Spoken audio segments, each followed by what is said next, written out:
ఎంత చేతకానివాడు కానివ్వండి, ఎంత చేతనైన వాడు కానివ్వండి, ఎవరైనా సరే ఈశ్వరుణ్ణి పొందడానికి అర్హులే. వివిధ మార్గములను ఏర్పాటు చేస్తుంది.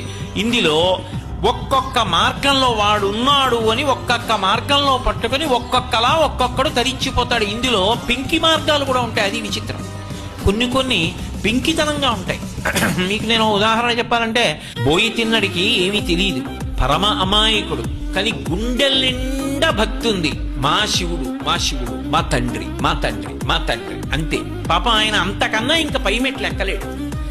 జ్ఞానమునందు నిలబడడం ఆయనకి చేత కాదు, కానీ ఆయనకి లింగం కాదు, అది శివుడు. ఆ శివుడు తండ్రి. ఆ తండ్రి తినకపోతే తను తినడం, అది ఆయన భక్తి. మనకి దేవాలయంలో కడితే అది విగ్రహం, నాబోటిగాడికి. తిన్నడికి అది విగ్రహం కాదు, తండ్రి శివుడు కూర్చున్నాడు. అందుకే గుళ్ళు